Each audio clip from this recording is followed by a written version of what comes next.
Hello, it's Karen Burniston here with an assembly video for two of our die sets. These are dies number 1062 and 1063, the Evergreen and House pivot panels, and you can check out all of our die designs at karenburniston.com. The pivot panels can be added to a card, and you choose your card size. It makes a cute little row of either pop-up trees or pop-up houses.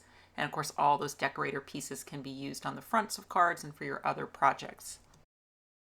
But the pivot panels are also sized to fit on two of our previously released pop-up dies. So you can combine these pivot panels with, for instance, the twist panel die set. And then when you make your twist panel, you have that extra element of pop-up action on the pop-up with those pivot panels going right through them. And then the tag book also works wonderfully with the pivot panels. They are sized to fit in that tag book just perfectly. Okay, so a ton to cover in this video. Let's get started. And we'll start first by showing the assembly in a card. And we'll do that with the Evergreen pivot panels. It would be identical if you were using the House pivot panels. You choose your card size as long as you have at least 4 3/4 on the width when the card is closed. So I'm doing an A2 long today, which means 11 inches long by 4 1/4 inches high, scored in the middle for folding. And then I just added some pretty pattern paper out of my stash, cutting those panels just a little bit smaller. And then for cutting the pivot panels, you can choose whether you're going to use cardstock or a heavier pattern paper, just something that's going to hold up, obviously, because that is a pop-up. And then you can use any die cutting machine that can accommodate a wafer-thin die, and today I'm using a Sizzix Big Shot. Okay, so now before adding my pivot panels to the card, I want to first work the folds. So let me just find the two easiest, which are out here on the ends, my tabs. I can just fold those one way or the other. It doesn't really much matter because we're just training the folds. Everything we do is going to return back to flat when we go to add this to the card. So there is a center fold through the entire piece. That particular fold, I'm a fan of working in both directions. And then returning everything to flat. Okay, there is a fold right here across the edge of that panel, and it goes through 3 sections. A little small tab, the tree, and then another little small tab. And I like to work all 3 of those folds just as mountains and then return everything to flat. And then I'll do the same thing on the other side. Small tab, tree, bigger tab, all of it as a mountain fold. Okay, everything returned to flat again. Okay, there are 4 folds that I didn't find, and they're the pivot points. So they're here, here, same on the other side. I don't have to work those ahead of time. Those will get found when we do the assembly process, so you do not have to work them. Instead, we're going to add this now to the card by using adhesive on our 4 tabs. Because the tabs are small, I am a fan of using glue, but you could also use a mini glue dot. I will use my Lineco Neutral pH adhesive in my fine tip bottle, and we do sell both of those items on our website. Now those pivot panels can go anywhere along the fold as long as the center of the panels themselves is directly over the center fold of the card. So then I just hold that in place so it doesn't move while I add some adhesive to those small tabs on one side or the other. And it's just these little small ones that are in between the trees. So not the one on the outside yet, just these 2 small tabs. Okay, let's take a little closer look so you can see where that glue is, just on this tab and this tab. And now what I want to do is I want to carefully, so that my piece doesn't move, reach in there and kick those tabs under. So what's happening is I'm folding them under and then attaching them to the card itself. Okay, so just giving it a press for a second so that my glue sets up. Let me give you a little closer look at that. Those tabs are kicked under, and where they are attached, if I kind of lift this up, you can see there, they're attached underneath and to the card itself. Okay, same exact thing on the other side. Glue on the 2 tabs, kick them under, and attach them to the card. Once both sets of tabs are attached, as I start to close the card, you will see that a mountain will start coming up in the middle between the panels where the trees will stay as a valley fold. So right here in the middle, what I've got is I've got mountain fold at the bottom. I can kind of pinch that. Mountain fold at the top. I can kind of pinch that. Leave that valley in between the trees and then just close the card. And it will actually work those 4 little pivot points between the trees for me. So nothing at all difficult about adding these pivot panels to the card. You can see how easy that was. Now I do have one step left, which is to attach my other tabs, but I'm going to wait on those. I'm going to let this stay nice and flat so it's easy to decorate.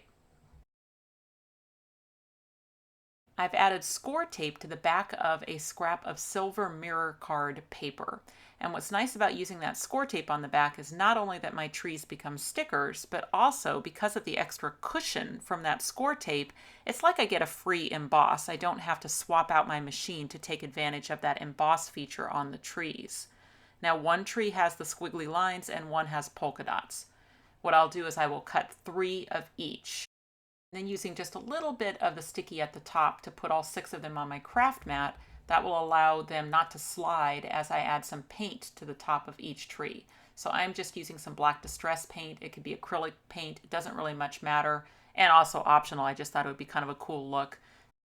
And then I just go in with a paper towel and take away most of the paint. And what's left usually clings to the sides of the embossed features. So I just like that little bit of tarnished look that you get doing this technique. Because I have the score tape on the back, they are stickers now. Peel up the liner and I can go ahead and add those to my pop-up. And I like to just center them. And for my card, I'm alternating stripes and polka dots. And they do seem to be calling out for just a little bit of sparkle. So I've got these enamel glitter dots from Gina Marie Designs. And I'll put 3 glitter dots on each of the striped trees. So just a little touch of bling. And then for a little bit more sparkle, the 2 snowflakes, stars, and bow, I'll cut those out of a glitter paper and then just sprinkle those around my pop-up.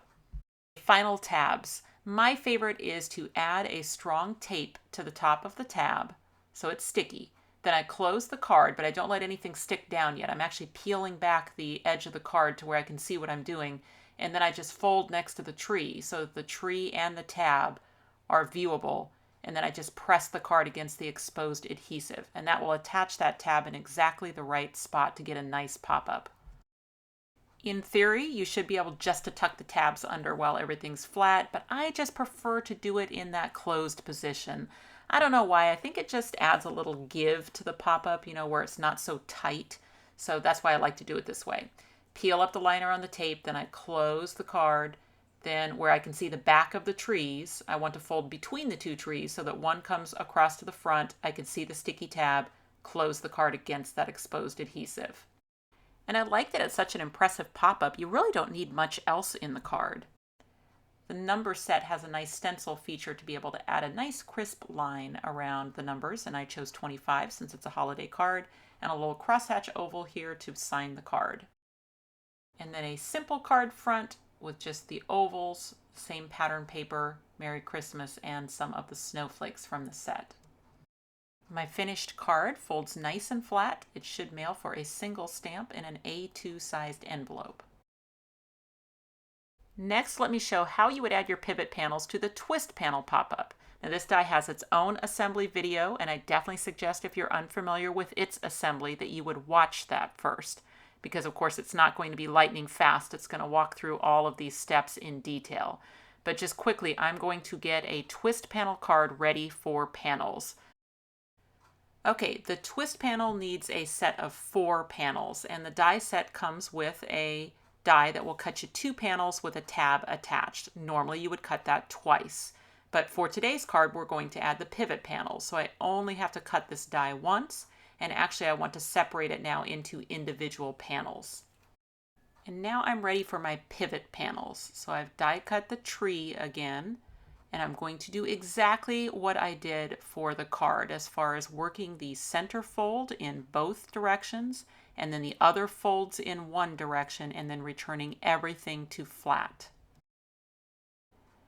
Now, so far there's been no difference than when we were adding this to a card, and in fact adding the adhesive to the tabs is also identical. You add the adhesive to the top of the tabs on one side of the pivot panels, same 2 tabs you do if you were adding this to a card, but then instead of tucking those under and attaching them to a card, we're actually going to lift up the tree so that we can slide in a panel and attach it to those 2 tabs.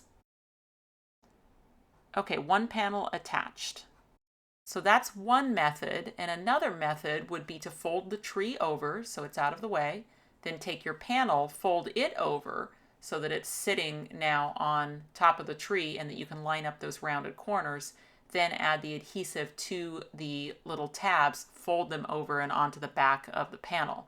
So either way works, it accomplishes the same thing. Just use the method that you think is the easiest. Now we have a set of 4 panels and it's time to get the pop-up working. So just like when we were working in a card, we want the area between the 2 center panels above and below the tree to be a mountain fold. So we can go in and pinch that, but we'd like the 2 sets of 3 trees to fold between them as a valley. So working the opposite folds in the center where it's mountain at the top and the bottom, valley in the middle. Now that outer tree will fold like a mountain and then the tab will tuck under. Same on the other side, mountain fold, tab tucks under. And then to attach it, the easiest thing would be to go ahead and work the center fold so that everything collapses down. Then you can add some adhesive to that exposed tab and then fold over the final panel and onto that exposed adhesive. And while I'm letting that glue set up, I can flip the whole thing over and do the same on the other side. So fold in the tree and the tab, add some adhesive to the tab, and then fold over that panel and onto the exposed adhesive. So that completes my panel set, and then it's ready to go into the card. And I would just follow the instructions for the twist panel die set to do that, which means I find the notch, I keep my adhesive on the side that has that square corner, make sure that I coat it with adhesive or use a very strong tape. And then I just line up the end of my panel set so that the center fold of the arm is pretty much in the center of the panel, and then repeat for the other side. The first time I close up my twist panel, I'll go in and actually pinch those arms underneath so that they fold up the center. That will help it twist that first time so it really learns the correct twist. And then once the card is trained, it is just ready now for decoration.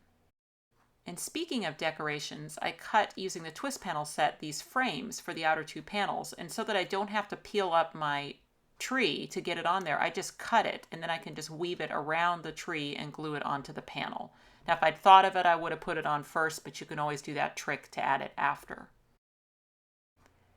Now what's nice too is when you combine a pivot panel set with the twist panel set, you really have everything you need for decorator pieces to do the entire card. So all of those little hearts and tags and the scalloped rectangles, that all just comes with the twist panel set. And then you can do the same thing by using the house pivot panels with the twist panel set, so assembly would be identical.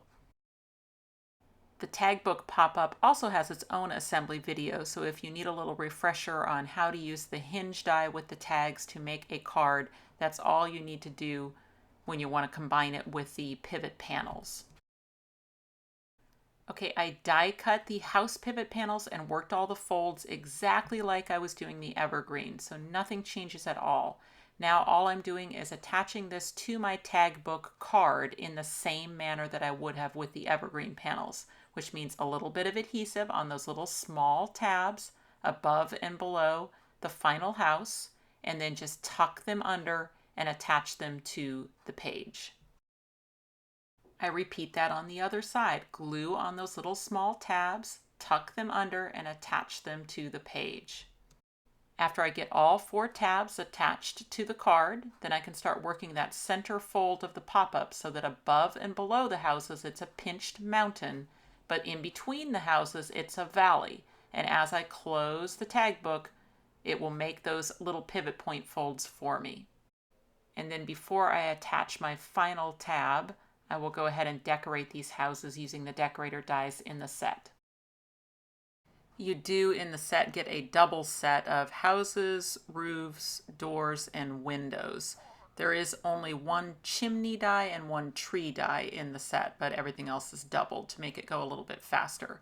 Now the chimney die, which is that little rectangle, you can cut through 2 layers at one time though, so you can get 2 chimneys in one cut. And the roof piece also includes a little bit of snow for the top of the chimney as well. There is room for 1 door and 1 window on each house, but of course you can choose how you're going to style that, whether you slide the door to one side and put the window next to it, you know what you plan to do. For my card today, I'm using a white gel pen through the window panes to make it look like snow is pooling in the corners. If you use the pop-up as your guide and center each house onto its respective panel, you'll actually end up with kind of a fun little staggered look to the bottom edges of the houses, so they're not all exactly at the same level. And just so all of the houses would have that gray spotted backdrop, I went ahead and added a couple pieces of paper to the tag book before I attached my final tabs.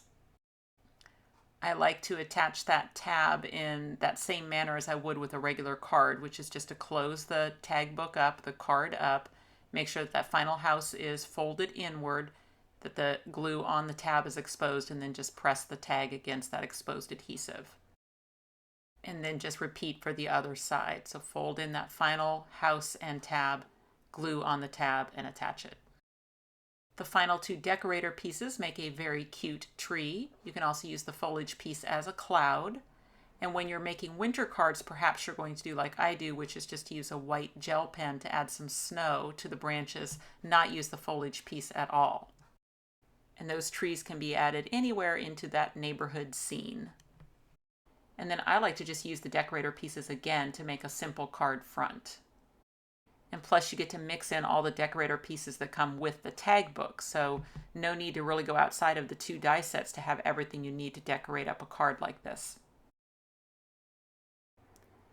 And if you haven't been inspired enough by what we've done so far in the video, let's just flip through about 20 different cards by our amazingly talented design team, just using those pivot panels in cards that they cut. You see different size cards, different shape cards, different items being used on the pivot panels themselves. I love how the pivot panels fit those other dies so perfectly. So you can use those with the twist panel, you can use them with the tag book, and you are also always choosing your own themes, colors, styling, occasion, for all of these dies. You really can get creative, and especially when you start mixing and matching the decorator pieces from different dies, maybe incorporating some of your stamps in with your pivot panels, lots of possibilities. You will find these dies on our website as well as some of your favorite local and online retailers starting September 2018. Thanks for watching. If you click on the website link, you'll go to KarenBurniston.com where you can find out information about purchasing these dies as well as links to all my other social media accounts. You can subscribe to this YouTube channel and check out some of my other videos. Thanks so much for watching, and I'll see you next time.